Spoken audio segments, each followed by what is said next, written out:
Welcome to On Your Own Terms. I'm Patty Talbot, and this is the place where we learn together what it takes to change the world on our own terms and in our own special ways. Today, I have the delight of having with me a new friend that I met through heroic public speaking, Tatiana Tsoir.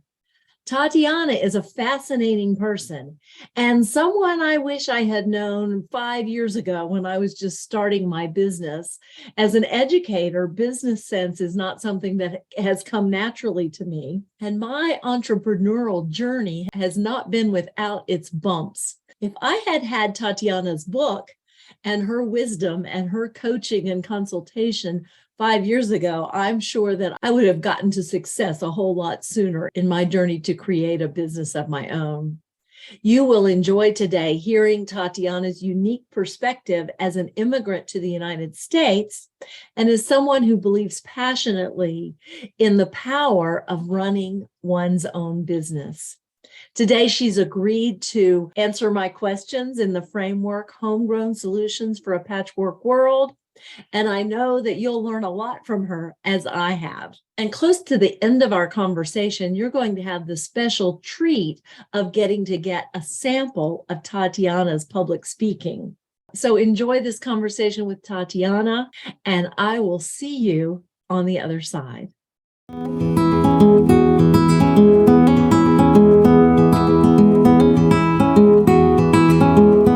I actually was born in the Soviet Union, and I grew up in Belarus, which came after the Soviet Union broke down. And I grew up in a family that was average. Making money was hard for my parents. They were both doctors with education, but doctors were actually paid less than janitors in the Soviet Union. And so my dad actually left medicine and started a business because he just couldn't make enough money for two working adults to support a family. And so, I'm a mixture, a little bit of a mixture in terms of genetics. I have some Polish blood, I have some Belarusian blood, some Ukrainian blood, some Norwegian blood, and all of those things. But, I grew up in Belarus. I spent 19 years of my life in Belarus and came to the US when I was 19. And actually, this year will be 20 years since I've been in the United States, basically most of my life. But I speak the language. I grew up speaking two languages in Belarus, Russian and Belarusian, but actually grew up speaking primarily Russian. That's how Soviet Union has been. And I've learned Belarusian, but frankly, I could probably speak it a little bit.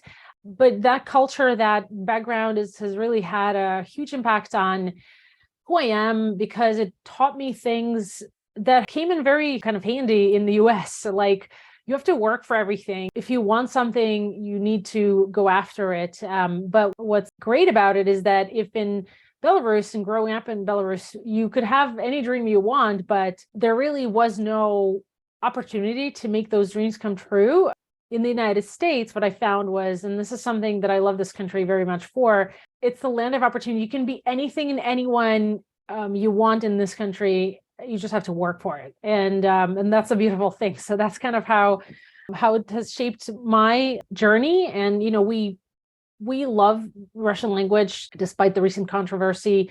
And my kids are learning Russian language because it's we speak that language at home, and we do take pride in the fact that we do know a second language fluently, and we want our kids to carry on the tradition of that. So, and it's been a really big part of our culture. There's nothing we can do to change what's going on in the world now, but it doesn't mean that we have to kind of say no to the language. So that's kind of in a nutshell where I'm from, homegrown.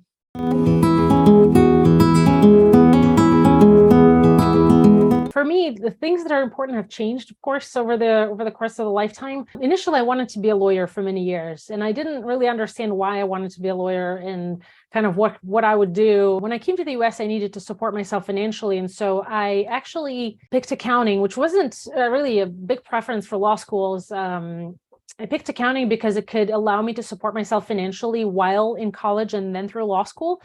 And somewhere in between, somewhere kind of along the journey, I fell in love with small business because I was learning theory in school, and then I was applying it next day at work because I was working as a bookkeeper. So for me, it was an instant connection between theory and practice. And I saw how little decisions and big decisions really impacted a small business, and how different leaders showed up for their own communities and their own businesses and their own employees, some good, some bad. And so I got really attached to the small business world and really fell in love with it. And when I became a mom, when I got pregnant, I resigned from the CPA firm I was working at because I realized that I didn't want the stress of tax season to impact my child, and started my own firm. And over the years, I've realized I've been in entrepreneurship for 17, 18 years almost now. And what I've realized is that the only way you can be free as a mother, as a woman, as a human being, doesn't really matter who you are, is if you have your own business. And unfortunately, the statistics work against us in this world, because in the US, 1 million businesses get started every year, and only 50% of them make it over the 5-year mark. And that's a lot of broken dreams, and that's a lot of crushed hopes, because a small business is something that makes a difference between your neighbor being able to send their child to take ballet lessons, and maybe one day their daughter becomes a ballerina, a famous ballerina. And it applies to pretty much every area of the activities that children can have or families can have. And family is truly the unit of the society, where the impact of your business and your business decisions has a ripple effect on not only you, your family, your community. It also has the ripple effect on the US economy and the world economy as well. And so not only do businesses transform economies, world economies, they also transform families and communities locally. And so I'm very passionate about changing the statistic and having 100% businesses succeed, because they start better, they start smarter, they use the what I call a bold method, meaning that they actually think and plan and strategize and research before they start. And when they do, every decision is backed by numbers. Changing that will allow us to have many more, maybe less businesses started, but 100% of them succeeding, 100% of them making it. And money issues and money problems, which is what happens in a lot of these businesses that fail, many of them run out of money. They cause anxiety and cause serious problems for mental health. And so stronger businesses will have a ripple effect on mental health of the community and the family and the community and the society in general, the whole world. I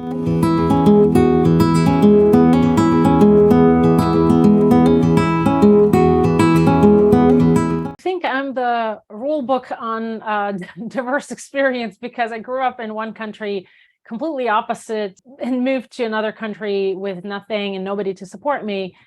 And I moved to New York, which is probably the most diverse city in the United States. And that's what I love about it, where you meet people from all over the world, and you get the best pizza, you get the best steak, the best cheesecake, whatever else the best in New York City. Love the ability to get lost in the New York City when you want to be invisible, and also be seen when you want to be seen. That's a beautiful experience that I've had. And certainly since the day I've come to the United States in June of 2003, I've met people from so many countries, and I've known capital city of that country, because geography was kind of like forced into our brains in school.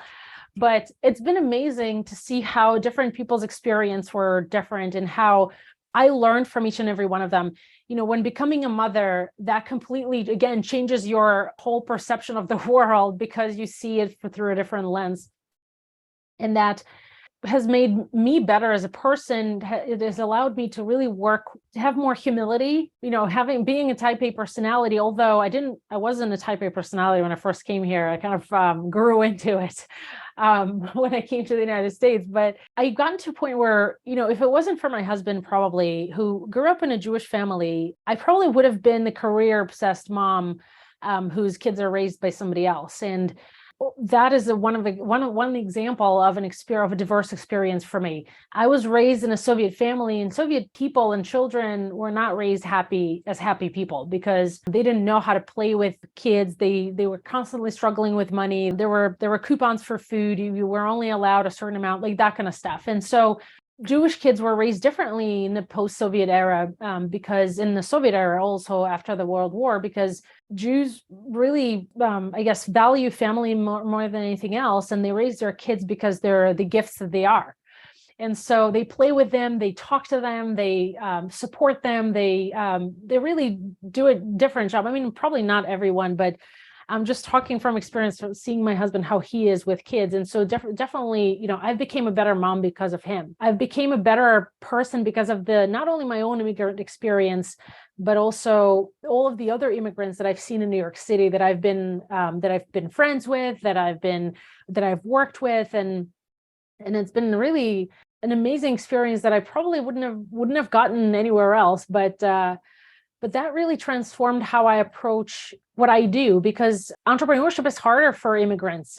It's the laws are different, the taxes are different, the approach is different. And so, but also there is more freedom than you would have in let's say a Soviet country, post-Soviet country. And so that definitely has affected every aspect of my life, including work, including family, and including everything else that I do.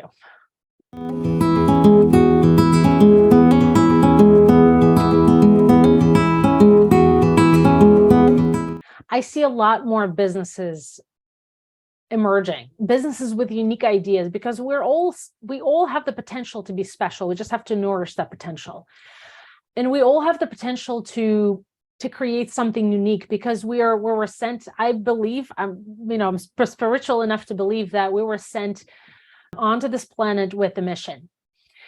And our mission, we may or may not know it, and that's kind of goal number one, to find out what that is. But I mean, look at how a couple of people in the world are changing the way the world exists, like Elon Musk. Despite any political controversy that may surround him, he set a goal of creating a very good electric car. He set a goal of sending space shuttles and satellites and things like that in space. He's now working on merging biology with AI. If every one of us had the ability to allow our wildest dreams come true, or pursue our wildest dreams, that's a lot more business. That's a lot more progress. It's a lot more new technology, new research, new stuff in medicine, everywhere, in every area of our life, in every aspect of our life.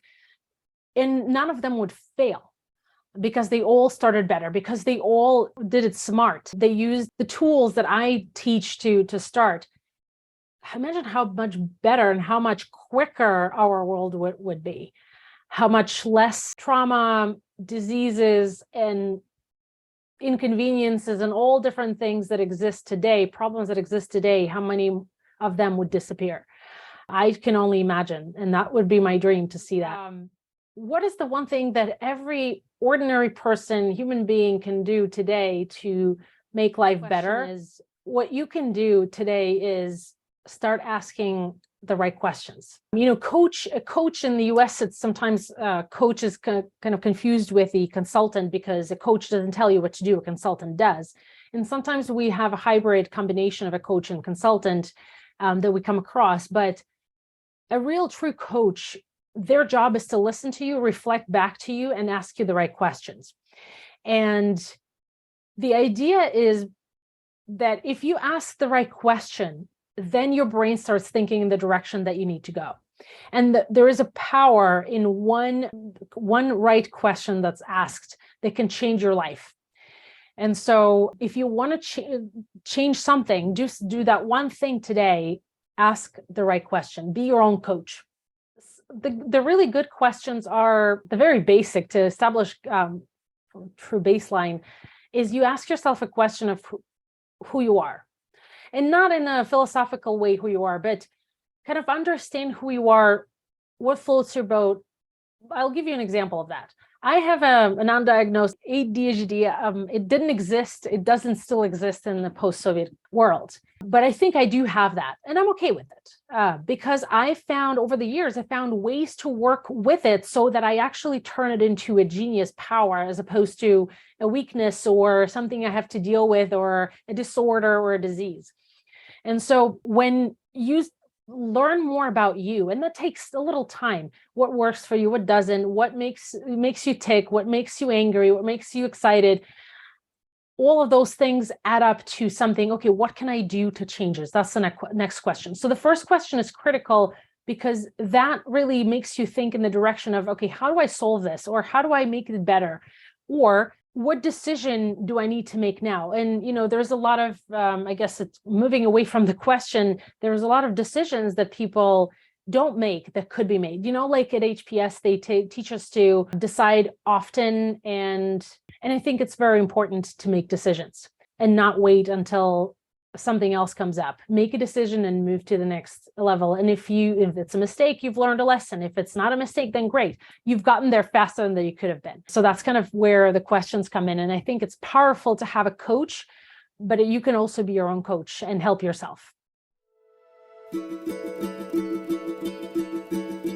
Have you ever watched children color?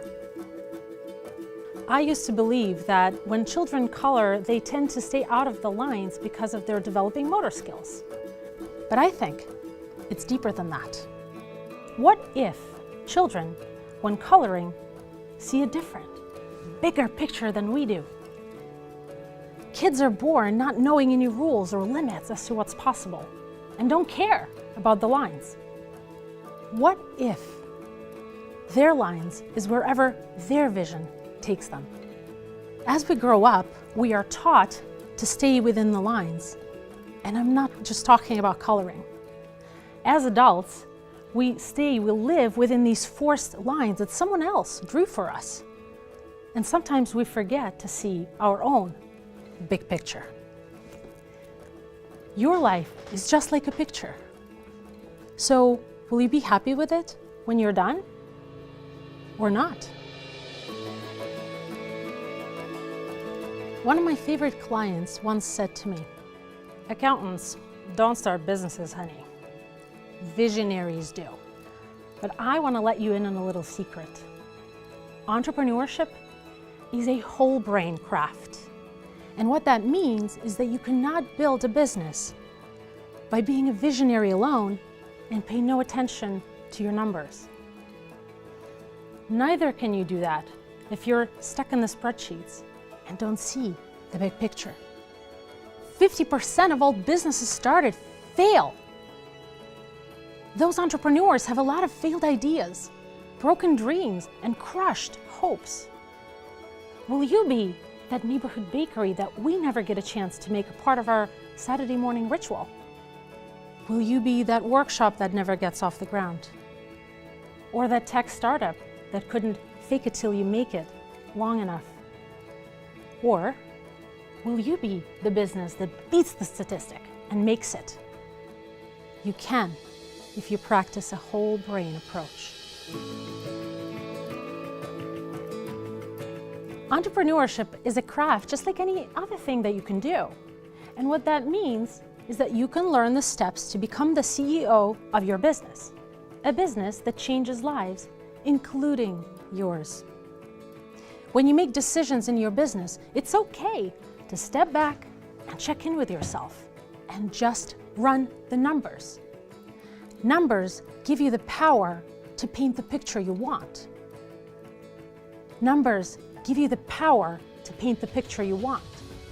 It's like when I was 17 and it was my first trip to a water park. I climbed this huge diving tower but was too afraid to jump. It was freaking high.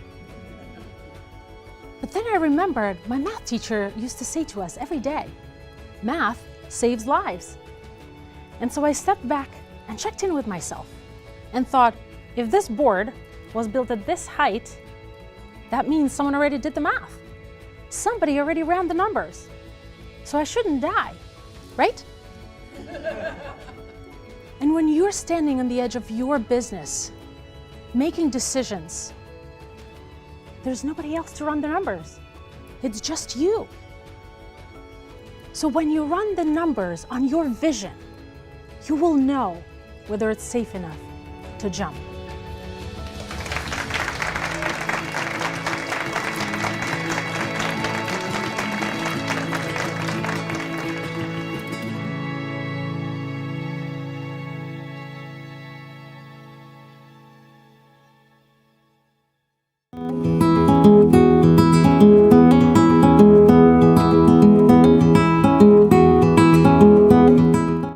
And what I do is I help businesses triple their profits so that they can create a sellable and scalable business and never have to work again. I do a lot of different things, and it's a combination of teaching and coaching to support a business owner, to support a dreamer really in their path to dream. And one of the most powerful techniques and things that I do is the price psychology training. And so that's really something that's extremely important and valuable. And pricing is the number one tool to change your profit, because when you raise prices, you don't have any other expenses changing. So it's really pure profit for you. And there's power behind it, and there's psychology behind it as well. My book, Dream Bold, Start Smart, launched almost 2 years ago. It's going to be 2 years in 2 months. But the book is for someone who has a business idea and cannot afford to fail. It's a roadmap, a how-to roadmap on starting a business and doing it smart. And so you can get that on Amazon. And to connect with me and to learn more about what I offer, you can go to TatianaTsoir.com, or a really quick shortcut. It forwards to the same website, talktotatiana.com, and that will forward you to my main site. Sometimes you're one decision away from changing your life, but that decision will need 1 or 2 or 3 questions that you need to ask yourself and help yourself. If there's one person that you can bet on in this entire world, it's you. So bet on yourself often, choose early and often, and create a life that you love.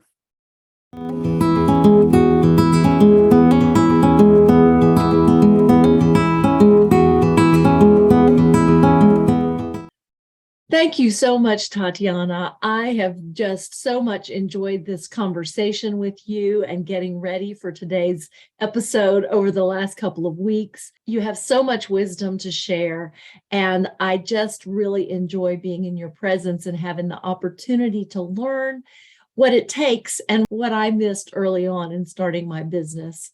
It's been such a pleasure getting to know you through heroic public speaking. And I know that our audience will benefit greatly from getting their hands on your book. And if it's appropriate for them, reaching out to you as a coach, or if they're looking for a speaker for their audience on the subject of how to bring their heads along with their hearts to the visionary endeavor of entrepreneurship that truly does take both our hearts and our minds to get it going and off the ground, and help us not be one of those sad statistics that you've been talking about that happens to so many startup businesses.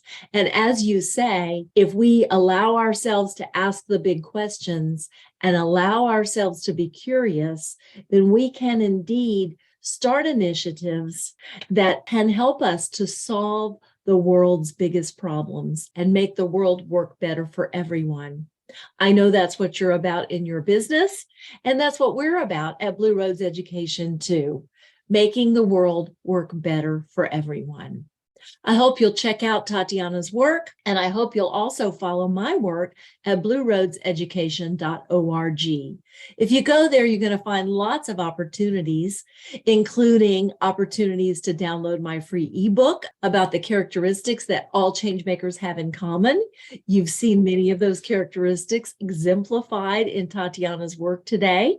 You can also join our Changemaker circles, and something I'm very excited about is launching my coaching business, because I have just finished up my qualifications as a women's empowerment coach with one of many women in the UK. There, I have learned a wealth of tools that have helped me, and I know will help you show up as your most powerful and energetic self, so you can change the world on your own terms. If you'd like to learn more, please email me just as soon as you can at Patty, P-A-T-T-I, at blueroadseducation.org. I'd like to get you on a call as soon as possible, because I'm launching my 6-month program at the beginning of February, and you won't want to miss out on the opportunity to access some tools and a process that will help you shine most brightly in your own change-making work in the world. Tune in next week to meet another friend that I met through heroic public speaking along with Tatiana. She is another dynamo, but I won't tell you too much about her yet. You'll have to come next week at the same time and place to find out just who I'm talking about. In the meantime, may you be grounded in your beingness, guided in your doingness, generous in your connectedness, and inspired in your reflectiveness, so you can change the world on your own terms. I'm Patty Talbot. I'm always learning, and I know you are too. Please get in touch.